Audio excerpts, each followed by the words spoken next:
Hey, everybody. Yeah, welcome to the FiveStack. We're starting with Dean's skin routine. I get in the shower. I wash my face and my head. Then I wash everything on the way down because you got to start at the top and you work your way down. And then I get Yeah. out of the shower and I put CeraVe on my face. And then I just take off for the day. That's The pretty much it. moisturizer.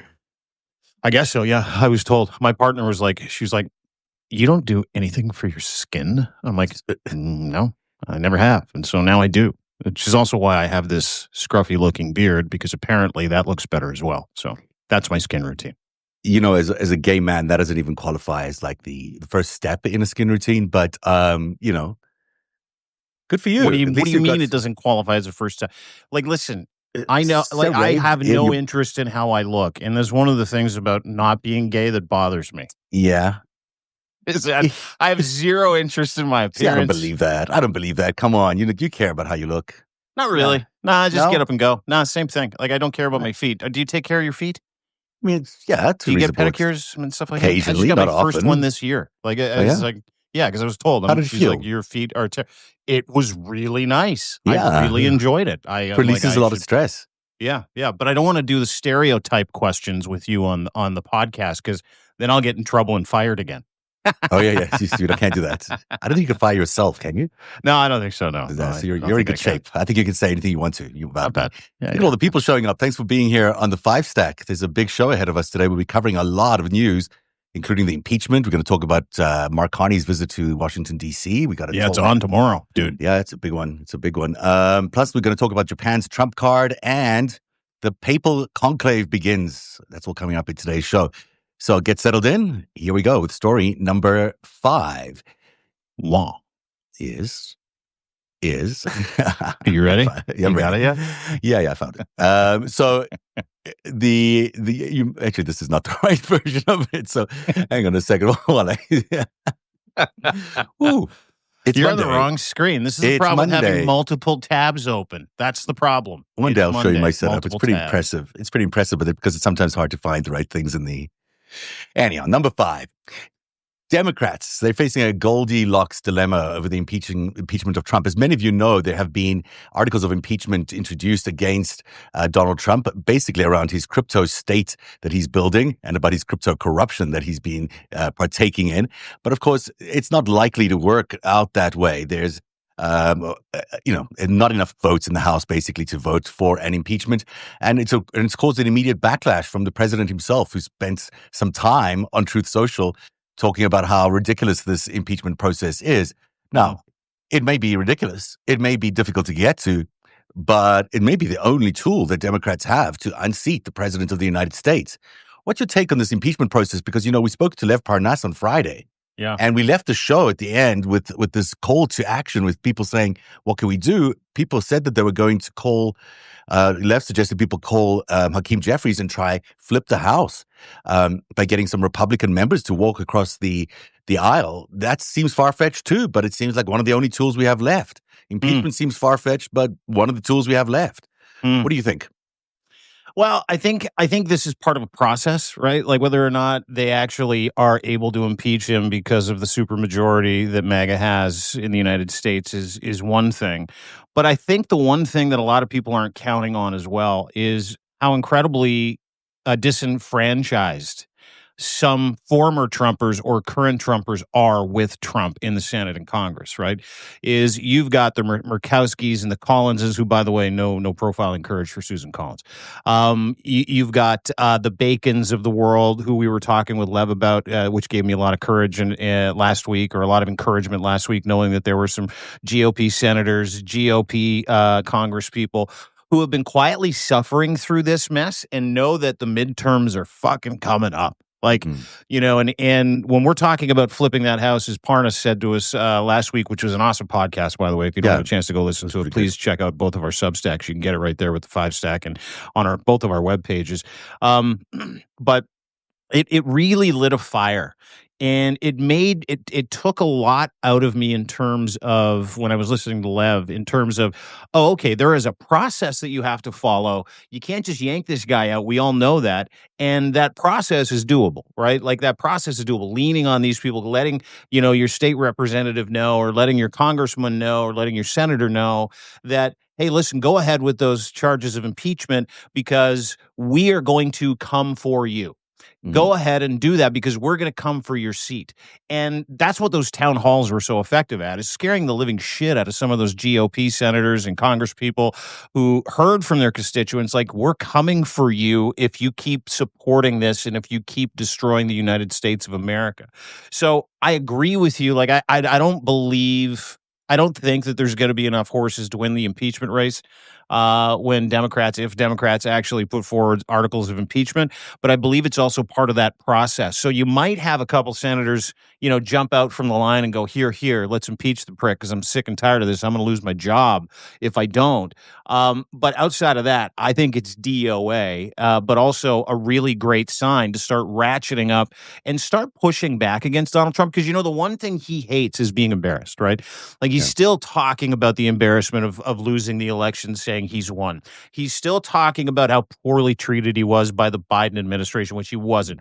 As a matter of fact, they let him off, including Merrick Garland. He's still talking about how everybody's always out to get him and blah, blah, blah. This is just going to be one of those things that he's going to have to pay very special attention to, which will take up all of the oxygen in the room when it comes to getting him to change the channel away from talking about annexation and attacking Greenland.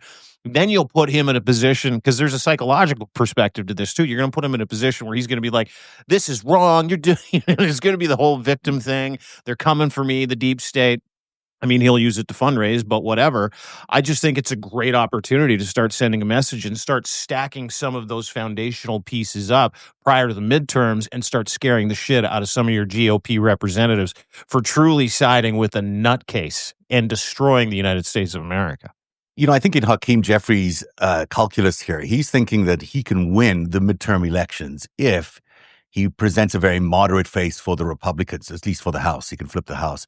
So I think we've seen them being a bit averse to these risky maneuvers like impeachment and other things like that, because they believe, they're a year and a half away from being able to win the House through the voting, through the polls and the voting booths, at least. Sorry. The thing that I am hearing a lot from people is that they don't even believe the midterms are reachable. That maybe the midterms is going to be too far away and too much after the consolidation of power by the Trump administration to actually be free and fair. Mhm. In which case, boy, does that make the articles of impeachment much more necessary now, and Mhm. flipping the House much more necessary now, not waiting for the elections. But that's the calculus: is do you wait for the midterm and do it there? Do you think there's enough runway to do that, or do you try for something much riskier now in order to get either the House flipped or the impeachment taken? And I think both sides have a really good case to make.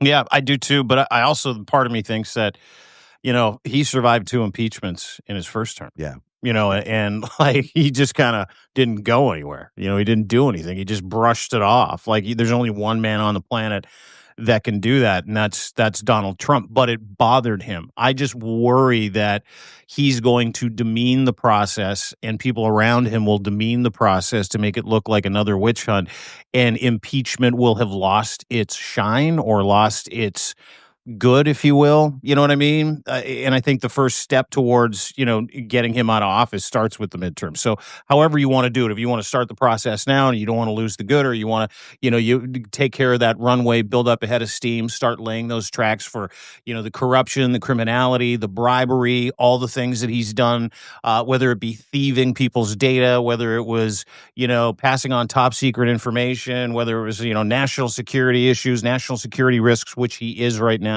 What have you? If you can start building that dossier and then move towards the midterm with a conceptual idea of how you're going to be able to make that work and make it stick and make every GOP senator in a state that's flippable um, guilty of not just promoting this, but helping him and his criminal cabal and the Trump regime turn America into a fucking dictatorship, I think that's a different story, to your point. That's a very, very good analysis. The Trump has responded on Truth Social by saying the same playbook they used in my first term. So you're right about that whole idea that he's just going to keep using the same argument. Hey, I knocked out the first 2 impeachments. I'll just do the third.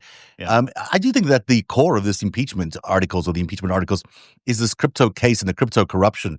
And we're seeing now that Trump and the Trump family have enriched themselves to the tune of $3 billion since his administration started because of Did you see that Trump number coin today? That was a big and number, meme wasn't it? coin. And you're like, $3 billion. This guy's not even a billionaire. So, he's busy cashing it in. And I think the end goal here ultimately is he gets the real big paycheck when crypto becomes the new core currency for the US government and the US Treasury. We'll talk about that a little later on.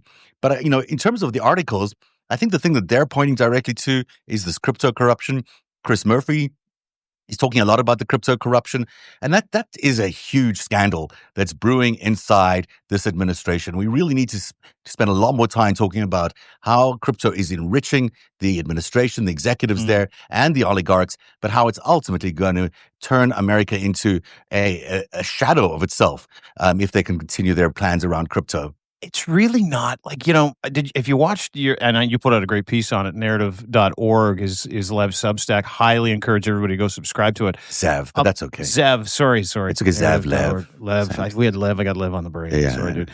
Okay, no problem. But the crypto bribery access corruption story is purposely not being reported on.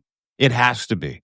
Because if what Senator Murphy detailed as part of those 40 fucking corruption crimes that the Trump crime family, let's just haul that old cherry out. I like the that Trump one. crime family has committed since getting into office just over 3 months ago. If those are true, if one of them are true, and if he's laying that out on the Senate floor with receipts, and there's a reason nobody's talking about it, because if one of those things are true, I mean, that's not impeachment shit. That's like, let's fucking arrest as many people around him as humanly possible, because he's literally treating the world like it's his piggy bank. And I believe, just to extrapolate that out a little bit, and I was doing some research today on this. Part of me thinks that's connected to a lot of these tariff threats that he's making with other countries. Hey, listen, you come here and talk to me. We'll have a little song and dance in the Oval Office. Then we'll retreat. We'll get everybody out. And I'll tell you the tribute that you're going to have to pay me through a crypto exchange into my World Liberty Fund or into my Trump meme coin.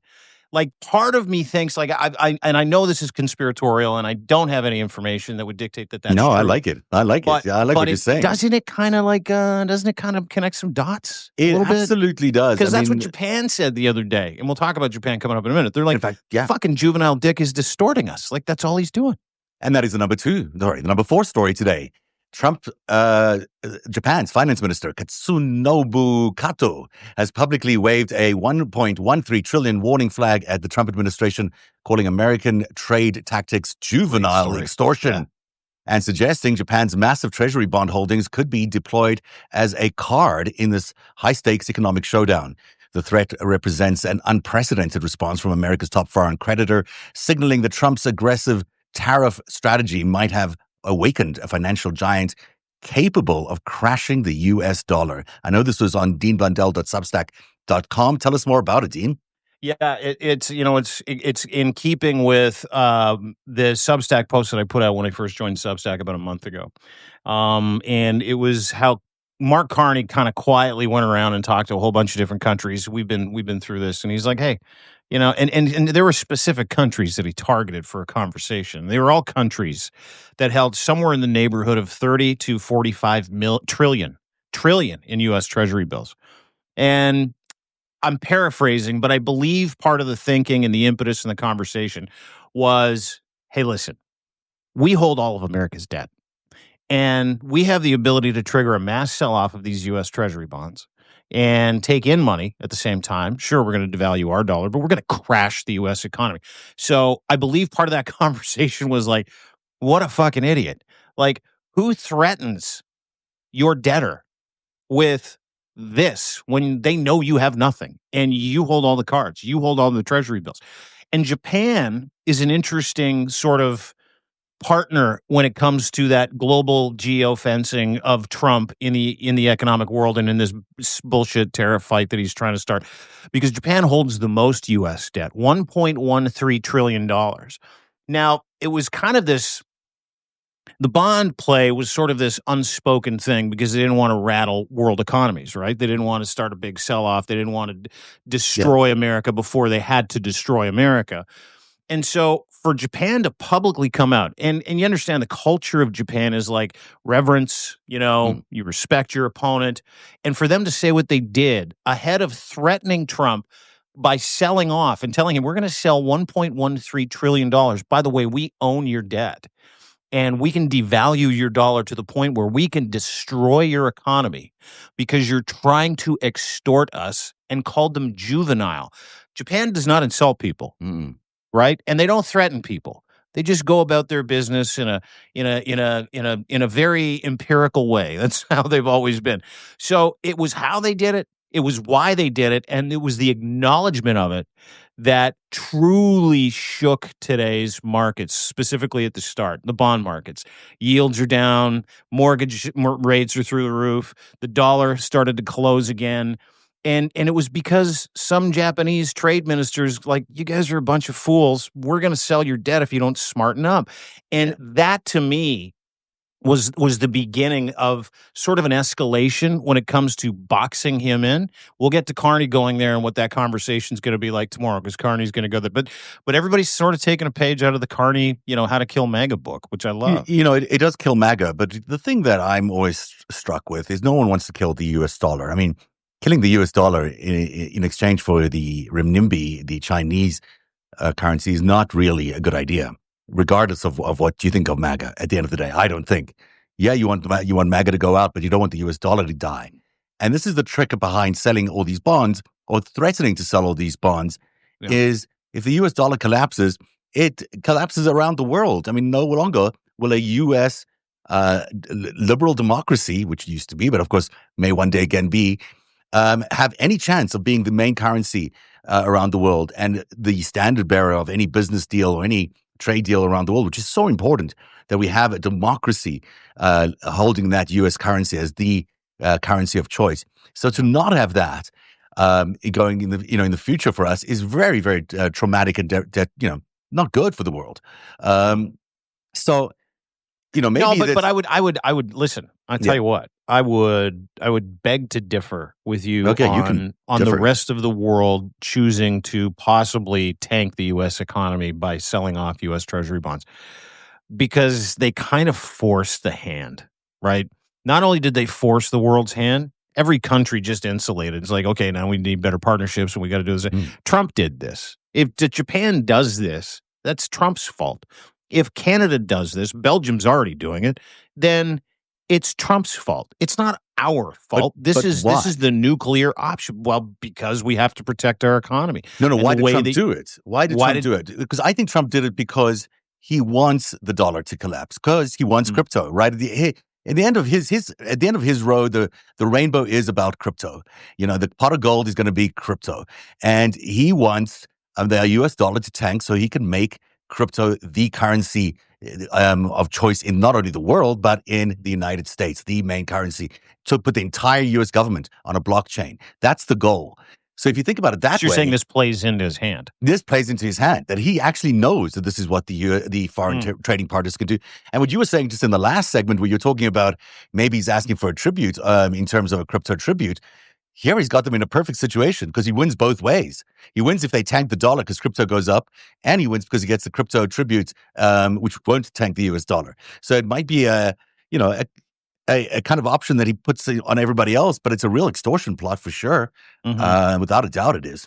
Yeah, dude, and I can't wait to get into that part of it. I'm going to put out a piece on my Substack, and everybody should go reach, again, Zev's Substack, narrative.org, and read that New Feudalism write-up, because it gives you history about why this is important. You and I did a podcast about it a while ago, but yeah, I don't disagree. I just think that, and part of it is too, is this all a distraction? Is his effort to, destroy other economies a distraction as he gets other world economies to get pissed off with him so that they intentionally tank the U.S. economy, kind of playing that whole crypto reserve into MAGA's hands. So, yeah, dangerous. And crypto works for China too, of course. Number 3, Mark Carney is flying to Washington today. I think tomorrow. He'll be in talks tomorrow with Donald Trump to basically talk about the Canada, 51st state thing, which came up again in the weekend in that Meet the Press interview. But really, they're down for negotiations about this tariff conversation, this trade conversation. Is significant talk, and this is going to be very different. Mark Carney's going down very prepared. Yeah. He's coming down with a lot of agreements with other trading partners. He's a buttoned-down guy. He's a serious guy. He's not going to walk into a negotiation where he doesn't have lots of options. Tell us what you think is going to happen. I don't think there's going to be a negotiation. That's what I don't think. I had a conversation with some people in Prime Minister Carney's orbit. Let's put some respect on the man's name, Prime Minister Carney's orbit. Yes. And they are not sure what to expect, but they know what they're going to respond with, right? So in the big scheme of things, what's going to happen tomorrow, as I understand it, is there's going to be an Oval Office meeting. They're going to JD Vance is going to be there, by the way. So he's going to have this is what happens. Carney's going to have a couple of cabinet ministers there, the swearing in of the cabinet member. Yeah. He's going to have some people there too. Yeah. You look good in the dark or the light, buddy. Don't worry about it. Thank you, but lights, lights are nice. Yeah, they help. Let's go to sleep. And Carney's going to walk in there, as you pointed out, with several bilateral trade, security, and economic partnerships that he has already secured with Sweden, Germany, Poland, Ukraine, Spain, Australia, France. Did I say the UK? I think I did. You did. I think, yeah.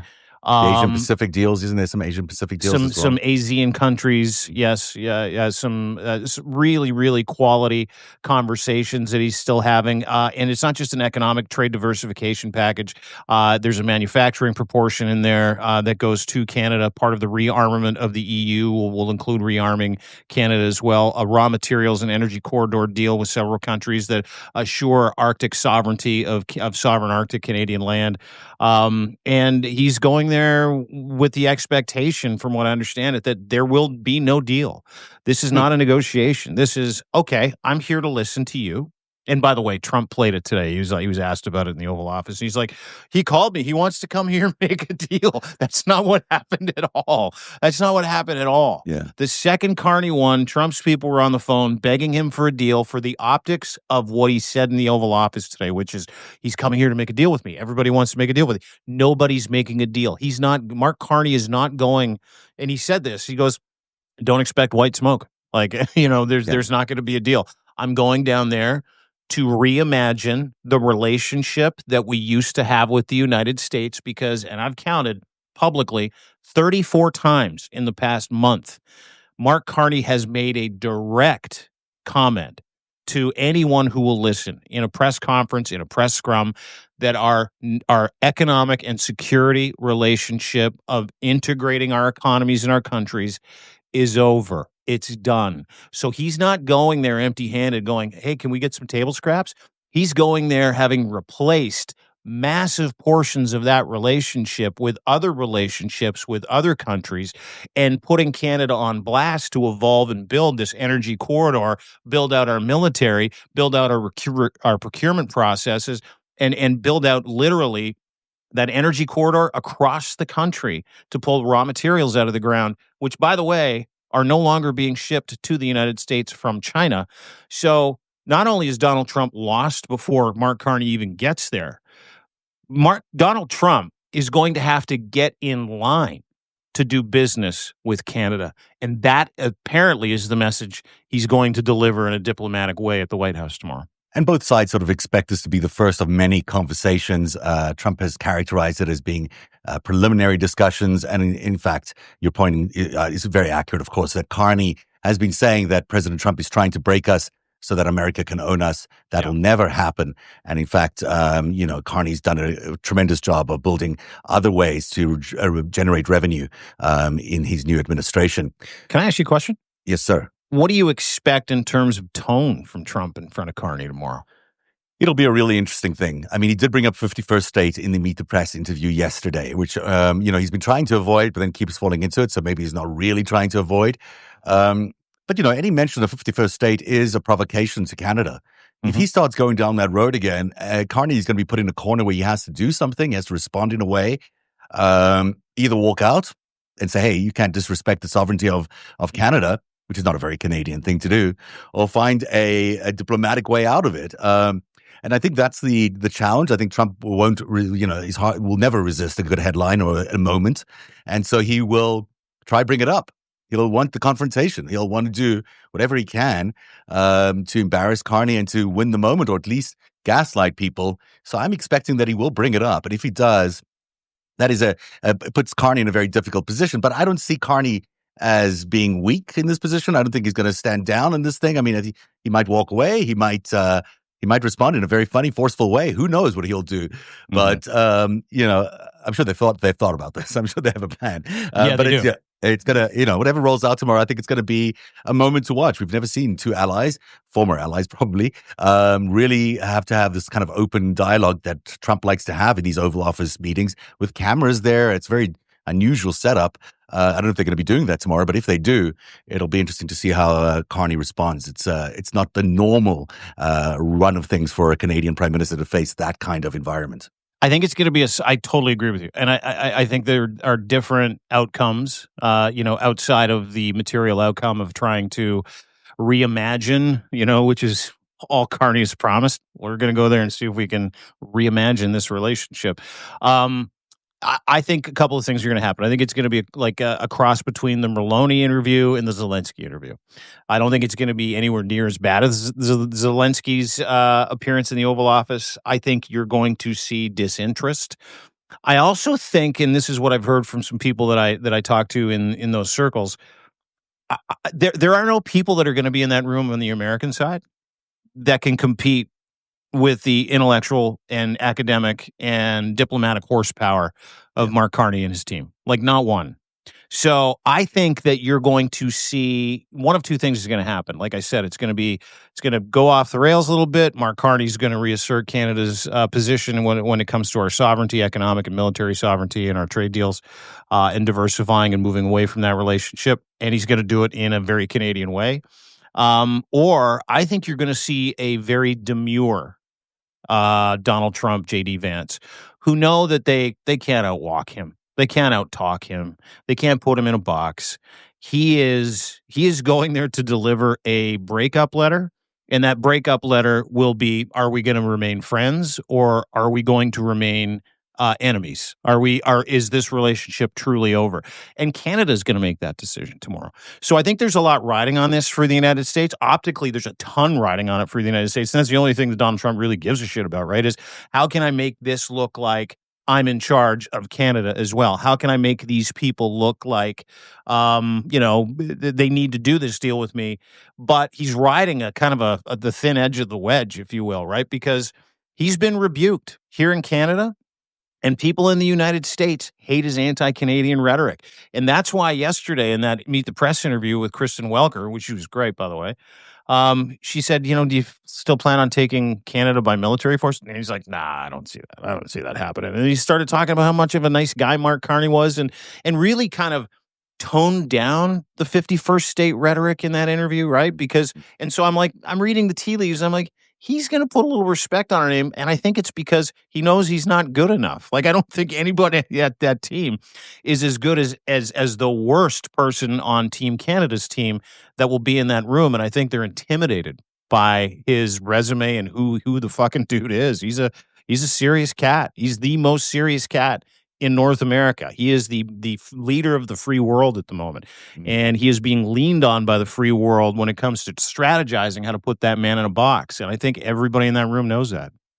And working, great analysis, by the way, and working behind the scenes on all of this is that the economy is beginning to show real signs of distress. I mean, we are beginning to see this talk of empty shelves is a real thing in America right now. The supply chains have been so radically disrupted that America feels, some economists, like it's about to implode economically. And what he needs in order to shore that up while he's negotiating all these other trade deals and tariff deals is Canada. He needs the supply chain from Canada to stick around. He needs, all the number one trading partner for a reason. There's a lot of stuff that goes from Canada to the United States, and it's the closest of all the trading partners. It's very important for them to keep Canada open, really, because they need that to keep the economy humming in some way or another. So I think we're going to see that demure side of Trump show up as well for like that he'll reason. never say anything, but he's painted himself into the worst fucking economic corner any president has ever painted himself in outside of the Smoot Harley deal. So so it's difficult. Oh, It's that's difficult. hard. Yeah, it's hard. Not difficult. that I care That's the that nice it's way to difficult to say him. it. It's difficult. Complicated. Well, dude, think about it. Like, Yeah. and just a quick aside before you get to number 3. Yeah. 80% of the raw materials America uses for like everything, rare earth materials, come from China. China stopped sending rare earth materials to the United States last week. They're like, you can't have any of our shit. And Canada is also the second biggest holder of rare earth materials in the world. And we've just made an agreement with a bunch of other countries to pull those rare earth materials out and sell them to new partners. He's got nothing. America cannot survive without those raw materials. Yeah, you can bring any manufacturing. Sorry, to interrupt you. You can bring any manufacturing back home, but they're still going to need the rare earth minerals if they're not, and then they can't do anything with those factories. So absolutely, he needs Canada. He needs the rare earth minerals from China. He needs some deals on the table, and he's not getting them yet. So we'll see what happens. The number 2 story is my story, and which is, I don't normally do this, but I thought I should put it in here because otherwise we wouldn't get to it. But there's a story I posted on narrative.org today about the new feudalism. It's the 8th part of this series that I'm doing about how these crypto bros are really, or not the crypto bros, it's more like the PayPal mafia, are busy taking over America and turning it into a surveillance state that is going to be very, very hard to dismantle. But not only that, they're going to turn into a crypto state. And for today's installment, I went back to an episode we did a few weeks ago about how the PayPal mafia have their roots in apartheid South Africa. That, the 4 big names there, Peter Thiel, Elon Musk, David Sachs, and Roelof Botha, all have connections to apartheid South Africa. And I did a deep dive into what apartheid South Africa was like when these guys were growing up, the choices that Elon Musk made at 17 to leave South Africa and why he did that. And then I really explored whether they're building an apartheid kind of system in America, which it looks to me like, if it's not a direct apartheid system, of course they didn't have digital technology like they have today, but it's like a digitized apartheid that they're introducing into America, using all this data they're collecting, using this incredible surveillance technology to be able to spy on people so they can see exactly what people are doing at all times, and then really creating a class and race tiered economy where only the very top, only the, in South Africa's case, it was the white people, but here it could be just the oligarchs or the crypto oligarchs or the other Silicon Valley big wigs. They're the ones who get all the money. They are the ones who get all the wealth. They extract all the wealth, while everyone else just generates that wealth at a pittance, And I'm beginning to see, I've certainly looked at this quite deeply, that this is what they're building, that the Doge experiment and the new reactionary movement of Curtis Yarvin is really just the ancestor, the logical descendant, of apartheid South Africa.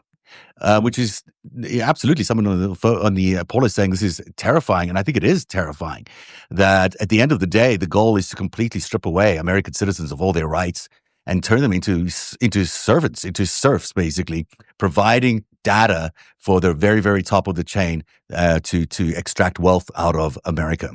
Yeah.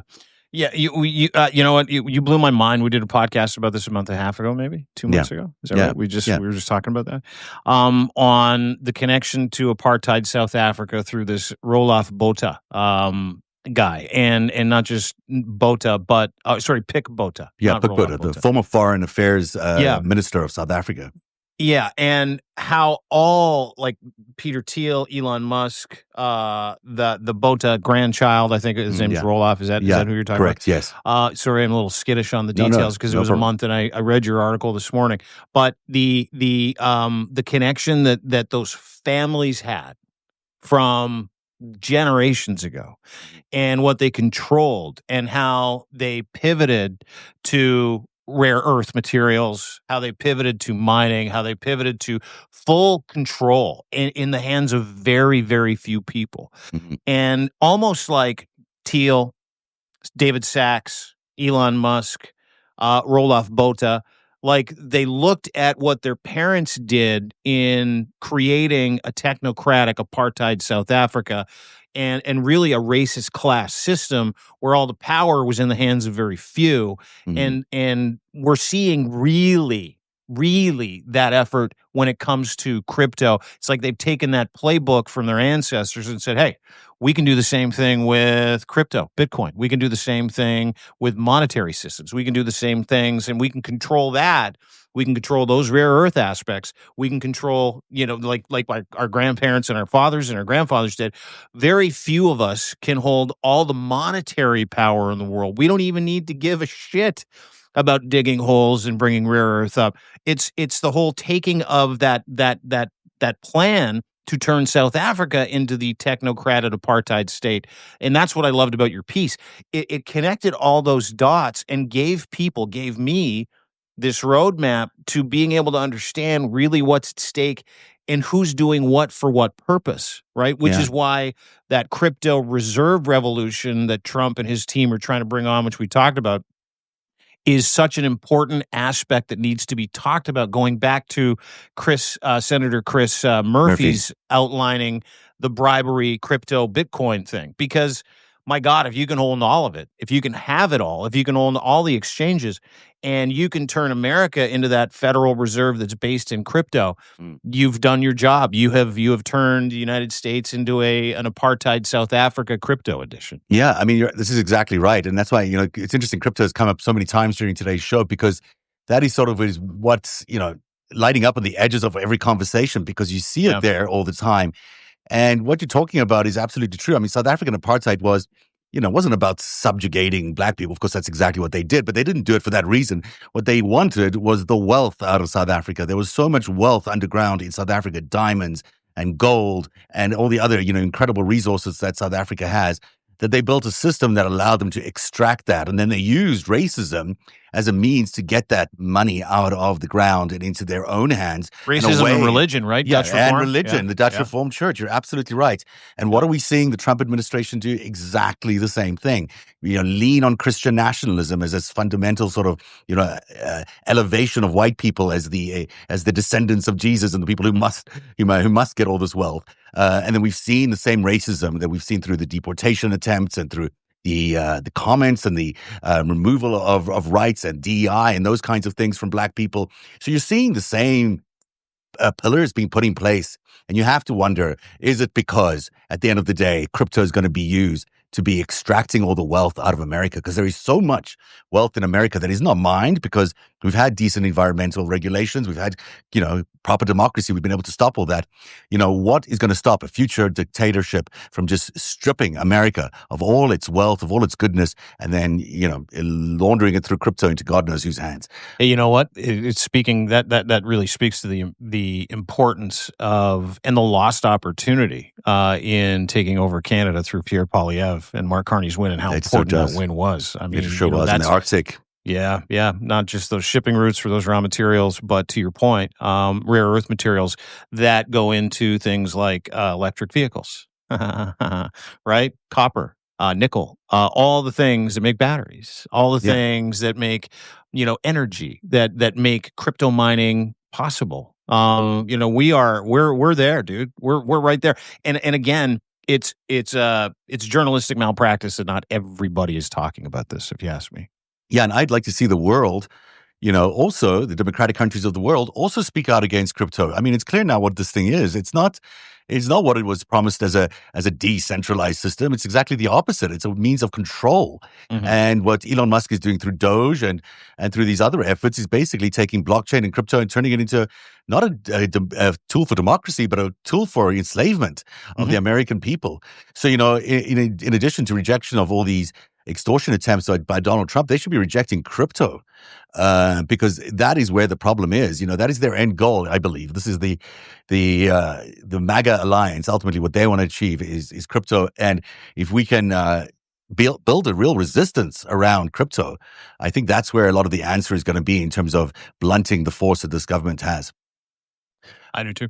Number one on the countdown today. So tomorrow, 135 cardinal electors are gathering in the Vatican City for the most globally diverse papal conclave in history. Trump bizarrely inserts himself into the into the solemn process by posting an image of himself dressed as the Pope. Yeah. Pope Francis died on April 21 at age 88. He reshaped the College of Cardinals by appointing outsiders from places like Brunei, Mongolia, and South Sudan, creating an unpredictable voting body where European cardinals now only have just 39% of electors, down from 52. They were the majority in 2013. So we don't know what's going to happen. I'm not going to pretend I have any idea who the next pope is going to be at this point. But there is something about watching that chimney for a few days that really gets you interested in the way the world and the Catholic world really negotiates power. What do you think is going to happen? I don't think we're going to see orange smoke. That much I know. Just so you know. Just going back to it. And again, like, I'm not Catholic, nor do I give a shit about the Catholic Church. But I don't know who the next pope is going to be. You can put money on it in Vegas. I don't know if you know that. You can put some dough on it in Vegas if you want to. Yeah. You can put money on who the next pope is going to be. It doesn't matter how much it is. You can put money on it. And it's this Filipino guy, Tagla, I think his name is. Okay. He's in the lead, and then another dude who is like his. He was Pope Francis's. I don't know what you call the second guy in command. Yeah. The chief cardinal guy. His right hand dude. Let's just call him that. The second most powerful Catholic. He's in the lead. He's an Italian dude. Great, good. Don't care who the next pope is. But going back to the Trump stuff, he put out a tweet of him dressed as a pope. It was an created AI image. Put it out on all of his social media avenues, True Social, Twitter. Yeah. I don't know if he's on Facebook or Instagram. I'm sure he is. He's probably on Snapchat. He's probably all over TikTok as well. But he put it out everywhere. And it was a picture of him with the Pope, and he's got his hand up, or him as the Pope, dressed in official Pope gear with a cross on it.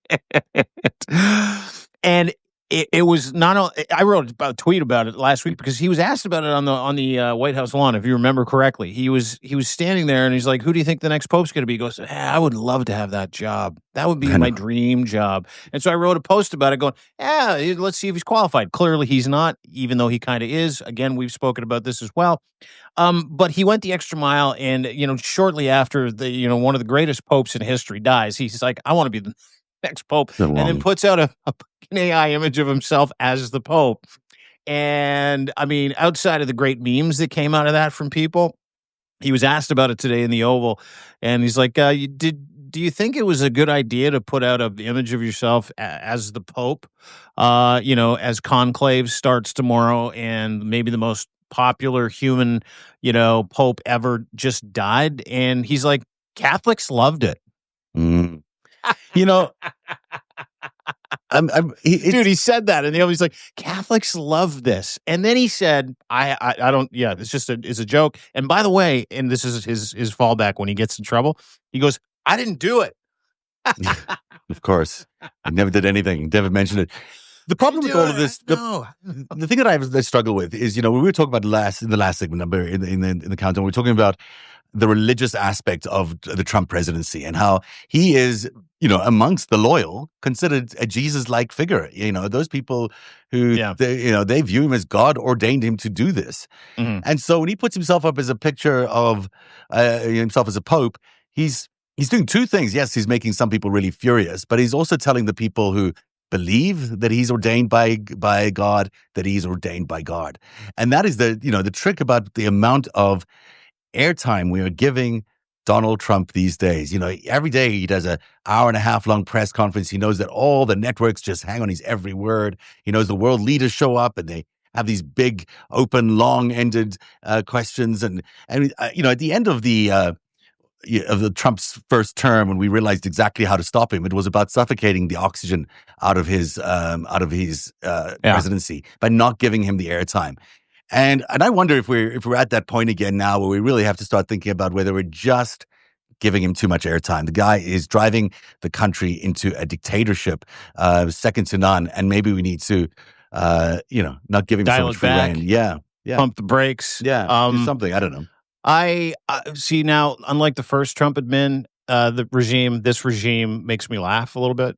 And it's my sixth sense of humor. Maybe it's like it's funny. It's funny if it's not like your future and your kid's future and your job and your voting rights Well, and that stuff, your of course. Yeah, economy. I go hard in the serious paint on that stuff. Yeah, But yeah, like this stuff, because part of me, listen, and just hear me out. yeah. Part of me really thinks he could just be the Pope. Like, I think he lives in this like fucked Yeah. up sim of his own making where he thinks he's a god. Mhm. Like he doesn't just want his people to think he's a god. I think he thinks he is, and I really believe he thinks he's been chosen by God. And I believe because he's like the first real con man who's ever taken over the United States of America. Anything's possible and kind of feels like he might have deified status. And yeah, there's a chance. Like I believe if I got him in a room and I said, Yeah. "Hey, let's talk about this whole Pope thing." You joking? I believe he would go, "Not at all. Oh, I yeah. think I could. I am the chosen one. I think I could be the Pope. I really do." That's what kind of struck me today about it when he was asked about it in the Oval Office, is that whenever he gets in trouble, when he puts too much of himself or his ego leads or he does something Mhm. stupid like this, he gets told, "You can't do that. You just can't become the next Pope." And he probably turns and looks at that person and goes, why not?" Like, and then you catch him in a press conference and he's like, "Okay, I probably can't become the Pope, but I really believe I can. But this is really bad because a lot of Catholics, like James Dolan, the Cardinal out of New York, he was really upset with Donald Trump. And James Dolan supported Donald Trump's presidency and endorsed him. And that was huge for Catholics in New York State, like huge, even though he didn't win anything in New York State. And and it, and he's like, it's stupid. Like, I don't even know why he did it. It's bad form. I can't believe he did it. It was people like him that probably got to Donald Trump between, him putting that out and then this press conference where he's like, "Listen, the only solution I have is to tell people I didn't do it." Yeah. No, Like, I that's mean, it. Because he's so overstepped his bounds, and it was in such terrible taste that I actually kind of thought it was funny. I'm like, this guy's crazy now. This is the entertaining part of Donald Trump. well, I think they've got a really well-oiled machine now that does memes. That White House press service, which they now use as the White House Twitter handle, now puts out memes after. I'm going to be posting this later on Star about Wars. it's just like endless amounts of memes that they've created out of a factory there. Maybe it's created in the Kremlin. Who knows? Yeah. But it's. I mean, who could imagine the White House putting out stuff like this? It's Did like, you see the Star Wars one with the lightsaber? no, I didn't You see that did? one. Oh, dude. I guess, Yeah, that's he's standing, he's like, "May the 4th," right? "May the yeah. 4th be with you." White House Okay. puts it out.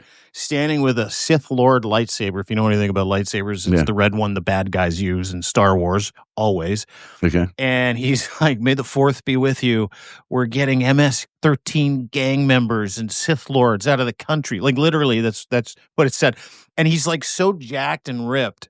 And he's standing there in a row with a lightsaber, and it's from the official I know. WhiteHouse.gov account, dude. It's so sad for America. It's just so sad when we're like, these are institutions that we respect so much, and to have the American White House be completely defiled by these memes that they're putting out day after day after day, and Yeah. to deify this guy is just so upsetting because the White House used to stand for facts and truth, and used to have a certain amount of respect that came out of there.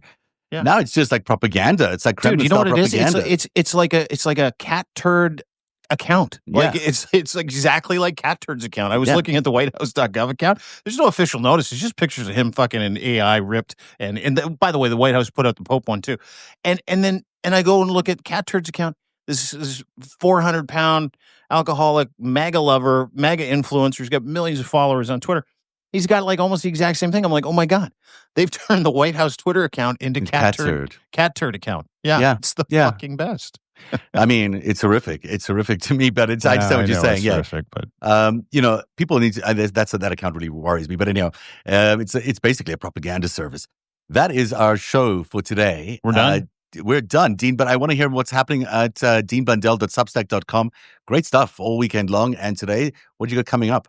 Coming up, we've got a real deep dive into Alberta separatism. I'm not sure if you guys have heard. Mega is all in trying to get that wedge into Alberta because they lost Canada. So we've got some business to do helping people understand what's at stake. Not just that, but also explaining separatism, how it works in Canada. By the way, it doesn't. So, like, whatever. It does. Y'all can get all upset, but Canada's not It's not leaving going to happen. because No, it's never going to happen. Not gonna But it's a good time to be Danielle Smith, who's under RCMP investigation, the premier of Alberta, and she's really trying hard to change the channel. She's like, "Oh yeah, we're going to separate." Anyway, we'll put out a little piece on that. We've got some stuff on there on the Japanese bond stuff. Please go and read that. Really Real good explainer about how the U.S. Treasury trigger works and what Japan is threatening the United States with. We've got a nice piece up there on Mr. Carney goes to Washington, so please go and check that out. I'm going to the Leaf game tonight, game 1 against the Florida Panthers. Didn't you just do the game last week? You going again? No, I didn't go. I went to a friend's house to watch it. Oh, okay. How did the Leafs do? They won. It was a clincher. Yeah, game 6. That. You don't know that? You live in Toronto, dude. No, my God. They're starting tonight, 8 o'clock. Sports? The defending Stanley Cup champion. I don't even know. So what am I watching tonight? It's sad. What You're am I watching watching the Leafs Panthers, 8 p.m. Okay. Wait, were they playing the CBC Senators last week? But the series is over. Best of 7, right? Oh, so now it's the Panthers? Yeah, so they won their series. The Panthers won their series. I love the vulnerability here of you not knowing anything about what's going on. Nothing. It's really nice. It's cute. It's really cute. Nothing like zero. So, so they get the defending Stanley Cup champions. I'm going tonight. I haven't been to a game this year, so I'm actually looking forward to it, which I normally am not. Mm-hmm. I think the Leafs are going to lose. Not that you would care, but Toronto will because it's been a long layoff. Not tonight. I think they're going to lose the series 5 or 6, which will be shitty, but whatever. And outside of that, Bob's your uncle, Helen's your aunt. Thanks for watching. Thanks for listening. Really appreciate it. What do you? Are you going to do a Substack live from there, aren't you? Tonight you should do something. Like a few minutes, like just a little bit. Show us what it's like behind the scenes. Like, You want me to do a Substack live? I've never been to one of those things like you want me to record something and put it on Substack today? Just do it live. Just go like, hey, I'm live here.